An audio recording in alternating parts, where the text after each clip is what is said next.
Welcome to another episode of KidMin Backstage, the place where we talk about kids ministry and take a peek behind the scenes. We try to share a little bit of what we've learned that works for us and some of our failures so you can avoid them. We release a new episode every Friday, and this is your Backstage Pass to see the magic or disaster that happens behind the scenes of our kids ministry. I'm your host, Gabe Baker, and today I'm joined by Brother Miles. How's it going? It's going good. Thank you for having me. Yeah. I made that sound like really official, didn't I? Yeah. Been practicing. So yeah, we haven't had you on in a while. It's been quite a while, I think. Yeah, it's definitely been, I think, before August services. Oh, wow. Okay. Yeah. So a long time. Yeah. Several episodes ago. Yeah. So, and I'll have to look back before we started posting. I think we might have some video, maybe. I know you and I tried. Was an attempt. It was back in the Okay. staging area. Back in the real backstage. Yes, Yeah, the real okay. backstage, the dressing room and stuff. Yeah. Okay. Well, what are we talking about today? We're talking let's see. The title. Broken windows. Broken windows. I'm hoping that'll catch people's attention. But so I might have to look at the notes a little bit. But basically, the broken windows theory. I just read something. Malcolm Gladwell talked about this in his book. Oh, I can't remember which book it was. Maybe The Tipping Point. But and he actually came back and said, I think he wrote another book called Revenge of the Tipping Point, and he like kind of debunked himself. But anyway, that aside, I like the idea behind it. Maybe not the whole stop and frisk thing, but the broken windows theory. It was introduced in like criminology. Okay. And it was kind of loosely the idea that when you fix broken windows, something small like that, it improves, the crime rate, or the crime rate goes down. But then on the flip side, if you have broken windows, and it kind of makes sense if you think of like a rundown neighborhood or something, right? If you have broken windows, then crime escalates. So it's kind of the point that we're trying to talk about today is basically that these small things, seemingly insignificant, or things that we can get used to, maybe we'll talk about that a little bit, they can escalate and become bigger issues, major issues. So that's kind of the big idea, I guess, behind the whole broken windows theory. I've never heard of it until you just mentioned it, but living life, you see that there's certain neighborhoods or anything like that. They start off nice, and then just slowly, just yards don't get mowed. Yeah, trash in the yard, and it's kind of it's a snowball effect. Yeah, it makes a lot of sense. Like I hate seeing, it just is like disappointing to me. Like even in our own town, even if I don't like a store, or if like I don't go to that store, I just hate seeing abandoned stores or closed down stores and stuff. And I think it's like innate, but I think that's why. Yeah. It's because it's just like, oh man, there goes the neighborhood. Yeah. Yeah. So anyway, I think that if we can kind of expound on this a little bit, but that can apply it can apply in so many areas. It can. So our first point on the notes there is small problems are basically an indicator of a bigger issue. Yeah. And so that's something like the broken windows, and like what you just said is you go and it what is it called? Degenerate, or it just keeps on getting worse and worse. And I think that this, and we're going to talk about it in the context of Sunday school and teams and everything, but I think in our walk with God, this is, this can be on a personal level, but when you have, quote unquote broken things, like maybe your prayer life is not quite what it should be or quite what it was at some time in the past, and we'll just stay on prayer for a second. It's hard to pray, and so you start doing it less and less. Yeah. It's like a broken window, you know, you have that broken thing. From my experience with when it comes to prayer, it's one of those things that it's like a muscle. You just gotta keep building it and keep working on it. And the less you do it, the harder it is to continue, and the harder it is to even get back into it. Yeah. Oh yeah, definitely. No, that's good. I remember reading. Something about. James Clear. Okay. James Clear, Atomic Habits. Yes. And I like something that he said, and I probably referenced it before, but one of the things he said is he says, he has like these incremental, like gains or whatever. Yeah. And do these incremental things. And he tells a story about a guy that, wanted to like get fit. Mm-hmm. And he would get up, he would go and drive to the gym parking lot. Yeah. And then leave and come back home. Yeah. He did that. I don't know how long he did that. And then he went inside. Yeah. And he went inside, went out, got in his car, went home. And this, and then I don't know, again, I don't know the timeline exactly, but he goes in and he does a couple reps of something or walks on a treadmill or something like that. And then over time, eventually, he becomes fit and he works out every day. And so James Clear talks about when you're trying to build those habits, doing these small steps. But he said because it's about your identity. I'm the kind of person that works out. Yeah. Not so much like I want to weigh X amount or I want to, and on the flip side, there's people that talk about having very specific goals, and I think that's good too. But he's talking about developing these habits because I'm taking a long time to explain this, but because like I am the kind of person that works out, and so then you just go and do it every day. So I think coming back to prayer took a long time.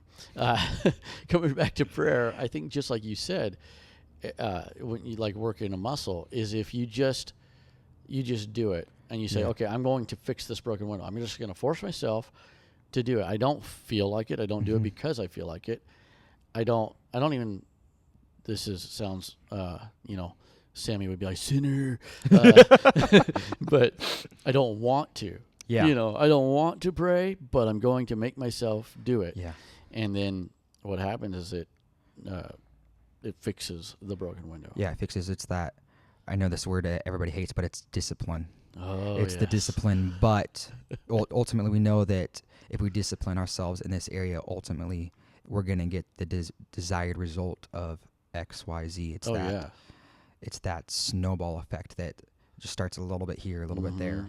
So one thing about discipline is I remember, I don't remember what episode it was, but Brother Kyle was on, and I had sent him, I don't know if I sent him the handout. I might have just sent him, sometimes like if I don't have the handout ready yet, I'll send you guys the topic, like just so you can be thinking about it a little bit, and then before I send the handout.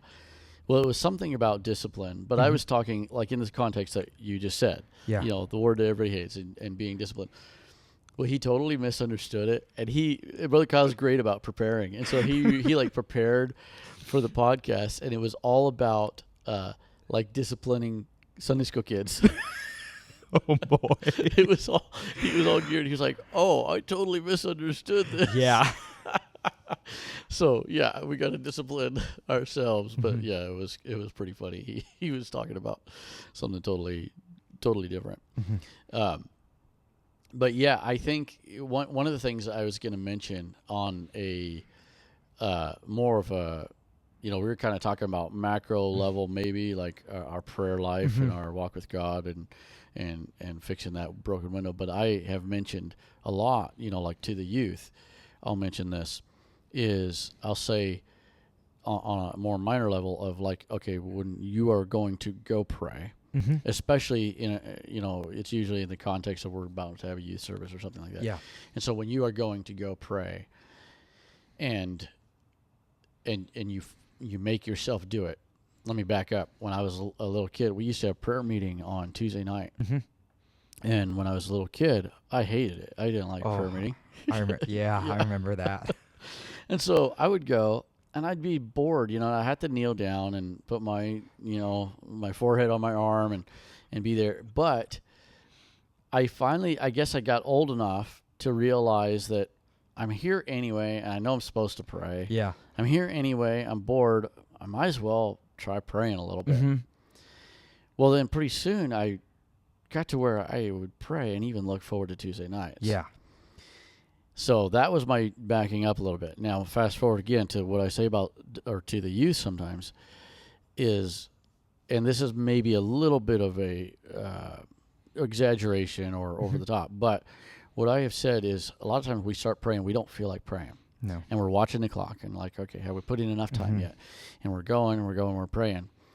But then some point there's, a popular word is breakthrough, right? But there's some kind of tipping point or breakthrough, and you get to the place where you don't want to stop praying. And this is the part that might be an exaggeration, but I have said this many times, is when you get to that point, when you get to the point where now you don't want to stop, but you have to due to work or whatever, you don't want to stop, now you have actually started praying. Yeah.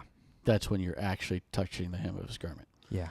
It's kind of another point. It's the Bible talks about leaping for joy. You're not leaping because you have joy, but you're leaping out of a worship to God and out of a desired effect. Sometimes we can even talk about in a big church. I know that we're talking, this is Sunday school podcast, but we can talk about in a church service. Sometimes you start moving a little bit, not just because you feel God, but you just start out of worshiping, and then that's when people start breaking through in the Holy Ghost, and that's when people really start shouting. You don't always start feeling it, but feel that great desire, but you start doing it, and then something happens. Yes. Well, I'm sure you've heard me say it before, because it's like my favorite quote, and I don't know if I coined it or not. I'm sure somebody else probably should get the credit for it, but I say motivation is a byproduct of doing. Yeah. And so, and that's exactly it, is you Pastor says all the time, we don't praise God because of how we feel. We praise God because of who he is. Yeah, exactly. We worship God because of who he is. And there's like an old song, if he never heals my body or never touches my soul again, I'll praise you, whatever, something. Anyway, I think it's an old like country gospel song or something.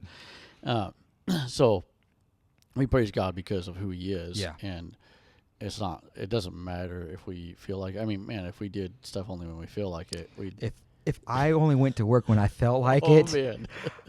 I would be in trouble. Let's just say. Yes. I would be in big trouble. No doubt. Yeah. I actually happen to have a job that I really enjoy, but that doesn't mean I just love going to work every day. Yeah, exactly. So yeah. And I love doing Sunday school, but there's many things that I don't feel like doing, one of the things I was thinking of, our last Sunday school we just did, Mary and Martha. Yeah. When Jesus was coming. And what you just said kind of reminded me of that, is about, I know you said this is a Sunday school podcast. Well, bringing it back to Sunday school, is I taught the lesson, and I was trying to show the kids, like, Martha was busy getting the place ready, and that's a good thing. Yeah, absolutely. Like we had a mom in here, and she was like, yeah, like getting ready for Jesus, and so it was like, yeah, we're getting ready for Jesus, and that's good, that's great. Yeah. But I was saying, like, we go on the slide, we go in the maze, we go on missions, we do all this fun stuff, we have battles and everything. And I said, but don't let us forget why we even have a Sunday school in the first place. And so going back to like your example is pushing through, as our lesson was talking about seeking God at every opportunity. Every opportunity. And so, and trying to put that into kid speak, there's kingdom speak for the Daniel McKillop. We're kid speak. Maybe that's what we should have named our podcast. We could have got some of like residual, listeners or something. But yeah, so kid speak, we put it into kid speak, and where like they understand, okay, because we hear the story all the time, Martha busy, and we can get so busy working in the church, because most of us wear so many hats. We can get busy working around in ministries and the church and everything, and yet we want the kids to understand what we're saying. And so that's where I was like, we can get busy doing all this stuff, but when we come to altar, because lesson for us is almost always right before altar. Yeah. So I'm like, when we come to altar, I'm about to turn it over. when we come to altar, this is another opportunity, Mm-hmm. and we should take every single opportunity that we Every have. single one. Yeah. Well, our next point, which we're kind of over our time on, but I think we talked about it a little bit kind of too, is that culture is built in those details. So we're kind of talking about, it seems like we're talking about details a lot. You and I did another podcast about details matter or something like that. But with the broken window, going back to the broken windows philosophy, is the culture is built in the details. And this is kind of, I guess we could talk about it two ways. When I wrote this, I was thinking in the context, and I got to be careful because this is a Sunday school podcast, and I read so much leadership material. Yeah. And work in that environment. So I got to be careful that I don't go sway too much the other way. So we could talk about it in the context of with the kids too. But when I wrote it, I was thinking of in the context of the team, our staff. Yeah. And I was thinking the culture is built in the details. When we, so an example is when we allow details to slide, then it has a culminating effect. It snowballs, like you said earlier. Yeah. So, okay, we talk about magic and disaster, all right? So I'm going to be transparent here, is I'm looking behind the cameras over at that wall. And there's some cardboard that was taped up, and it looks cool when it's all done. And there's some styrofoam there with some lights running through it. Should pan the camera over so you can see it. But anyway, but the cardboard has fallen down. Yeah. Again. And we can see the tape and everything.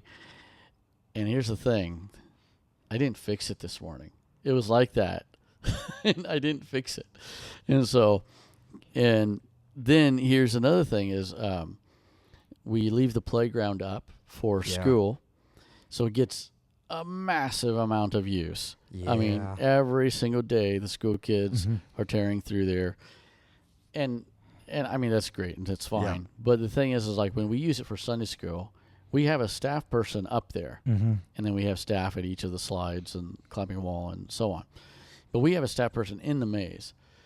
So it's a little bit more controlled. It's still chaotic, but it's a little more controlled. And in school, I don't think they always have a staff person up there. No. And so it gets torn up quick. You know, the walls, because the maze is basically, it's like plastic walls and a little bit of framing.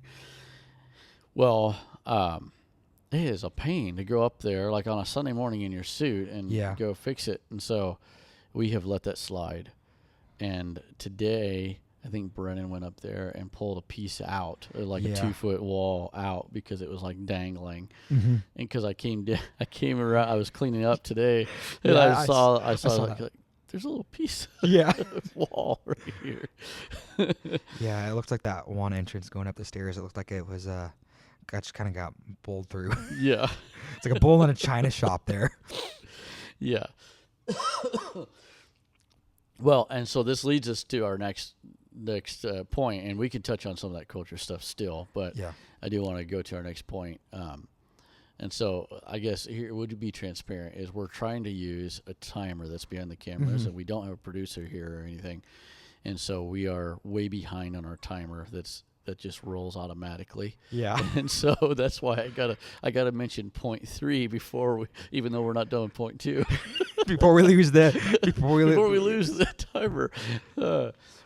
So prevention is less investment than repair. And so there's a saying, it's easier to prepare than it is to repair. That's profound, right?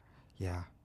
And so I think that the idea there is if you maintain every day, I mean, okay, we all know this with our body, right? If you maintain and you do just a tiny bit, it's just a tiny bit every day. There was a guy, I saw this interview, he's like a celebrity or something, some kind of actor, but he's huge, he's a big guy. And the interviewer asked about his workout routine, and it was amazing how simple it was. And this guy's like a quote unquote Christian, I think, or something. But he talked about because he was talking about his daily habits and I think he reads his Bible every day. But he's a celebrity and whatever. Anyway, so his workout, it was something just like, yeah, he lifted weights, but it wasn't over the top. No. And it was like 20 minutes a day. And the interviewer was like, really? I mean, he looks like a bodybuilder. Yeah. And he's like, but here's the key. I've been doing this for 20 years. And so that's the thing, is little tiny bit. 20 minutes a day is nothing. No. And you do that over time and you stay fit. It's easy. And so it's easier to prepare or easier to maintain versus what most of us do, myself included, is we let ourselves go and eat that cheeseburger, which I'm going to go get one after this, I think. We let ourselves go and eat that cheeseburger and do whatever, and then we have to repair. And so now we're just like 2 hours in the gym, eating, keto or whatever, no quinoa, carbs, just all this. All that healthy stuff that doesn't taste amazing. Yeah. It's funny. Oh, we're getting off track, but I have always, when I was what you call a hard gainer, I guess, know, I always, growing up, I would work out periodically and stuff, and always was trying to gain weight. I was never trying to lose weight. That's changed, unfortunately. But I finally I don't know, it's been about a year ago, I finally kind of dieted. I've never dieted really at all. And so, and even then I wasn't doing it strictly, but I was eating so I don't eat a whole lot in the first place because I'm always on the go and I just grab snacks or whatever. So I don't eat very much. But I was eating just a massive amount of protein because I was doing it by numbers and I was trying to figure out protein and fat and all the, all this stuff. And I think, I'm not 100%, but I think I got gout from it. Whoa. My foot started hurting stuff. And so I was like, oh man. Anyway, that was off track, off topic. Well, kind of. I mean, I guess, if I would have maintained, I wouldn't have had to worry about all that. No, I can definitely relate to that. So, so I work construction and there's high times and low times. So, I was laid off for I looked it up today and it was about a month. So I was just at home, just staying busy at home, but it's definitely not the same as when you're out in construction climbing flights of stairs. Oh yeah. And I went straight from sitting at home to doing 10-hour days climbing flights of stairs, and man, talking about my legs being sore. I bet. I mean, my phone, they track it for you, and there's all of a sudden new fitness, new fitness goal or something. Not new fitness goal, but we've noticed a change in your routine. And I was climbing 45 flights of stairs a day. Wow. So but man, it looks like I'm going to be in some downtime here, probably just for a couple of days or so. But I'm planning on not taking it so easy. I am not. I think I've learned my lesson. I don't know whether I'm gonna do laps in the church because we live in Washington. Boy, Miles is just running the aisles a bunch. He's really on fire for God. Poor pastor's gonna look at the cameras during the week, and I'm gonna be just doing laps. He's thinking, man, I'm really praying, or I really got to break through. No, I'm just trying to stay moving. I don't want to go out in the rain. Yeah. Oh man, that's funny. That's a good example because I remember years ago, I used to, I work in management side of it now in construction, but I was working on high rises up in Seattle. And so these are, the particular ones I'm thinking of are 40 stories. One was 39 and one was 41. So they're 40-story high rises. And I had to climb those every day. Oh my word. Well, I got used to it because I was there from level 1. And so as they release, the iron workers would release a level, for safety or whatever. So they release a level. So then it's like, okay, now it's level 2, level 3. So I built it up like the frog swimming in hot water. I didn't notice. Well, then I got my friend a job on the other high rise that was across the street, but it's the same company and everything. Yeah. And so he came over and I was doing some rounds I had to do at the end of the day. And then we were going to go, home. So he went with me. He was panting. He was about ready to die. And we were on floor 15. I was like, we got to go all the way to 40 or whatever it was. It might have been 30 something, but it was a lot, and I was fine. I was just I realized at that moment, like, I guess I'm in shape because I've been doing this every day. Yeah. It's just a slow maintaining, So it is one of those things where you maintain something, and so that's the thing. Like in here, is like I was talking about that cardboard, that styrofoam, got some pieces in the maze. Haven't vacuumed backstage in a couple weeks, and really that should happen every week probably. Yeah. And the maintenance should happen every week. And so this is us telling on ourselves we don't do that, and we should. We're going to change that. But so now to do that, it's like what would have taken 20 minutes to take care of everything. Now it's going to be an hour and 20 minutes because there's all these things to take care of, and nobody wants to do that, Yeah, what was it? I heard they did some study, and I'm going to get it super wrong, and I know. But they said something about like putting things away at your home. Oh. They say like it may take you 2 or 3 minutes to put that shirt away in the closet or whatever it is. Right. But if you just leave it, they said that all those things will pile up, and that 3-minute item will now turn into a 25 to 30-minute task. Isn't that crazy? Because it just builds up. Yeah. Well, and going back to our whole broken windows theory, I think that's right, because it's like a sock on the floor, and now it's like, oh, well, that's no big deal because it lowers. I read something like it lowers the threshold. Yes. Almost, and so it's like, oh well, sock on the floor, no big deal. A shirt on the floor. Well, now there's clothes on the floor, and now you can't close the door because there's too much clothes. Yeah. I remember unfortunately there was times in my life as a teenager that was me. Oh yeah. Well, I have not like good on me. I have bad habits to do, but I do have a habit of I always hang up my clothes. I'm exhausted, even when my wife's gone. Like on a trip or something, I'm at home alone. I always hang up my clothes. It's just a habit. It takes like 30 seconds. Yeah. And so I always hang up, and of course I wear suit jackets almost every day, but I always hang up my clothes. And so, but I do remember a time of piling the clothes up like on my side of the bed, and it's just like this pile of clothes.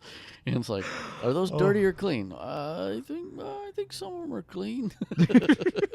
Oh my word. So guilty. Yeah. Wow, how did this turn into a laundry episode? I have no. Oh man, don't let our wives watch this one. Oh boy, yeah. My wife will be amening about the whole pile right now. Oh man, there's been a couple times, yeah. Yeah. Okay, well, let's get to the good stuff. Yeah. We're running out of time, but so the final point is excellence is contagious. Yes. And so when, this whole theory, and I'm going to, like you said, I'm going to get this wrong, and I know Malcolm Gladwell, in his book, he talks about Rudy Giuliani. Is that how you say it? The mayor of New York. Okay. He talks about, used to be the mayor of New York, how he implemented this whole broken windows theory, and they also, in that, they did like this stop and frisk thing, and it's really highly controversial. I'm not talking about that.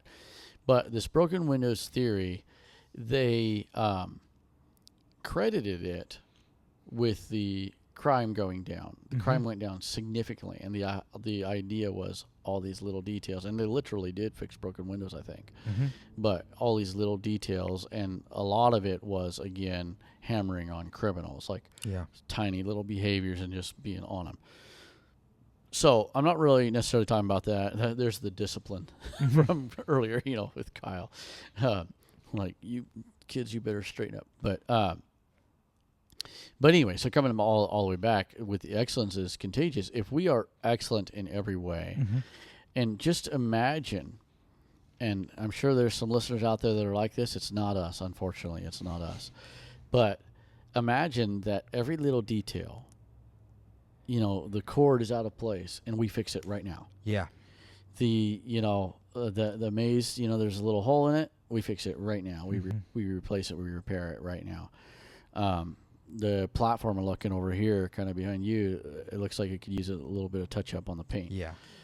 We repair that like right now. We see a little scuff in it. We schedule a painting time. Well, if we could do that, or let's just say when we start doing that, by faith. An ounce of prevention is worth a pound of cure. Ooh, there we go. Yeah. Yes. Yeah. You got to get practice. So Yeah. that's a wrap. Right.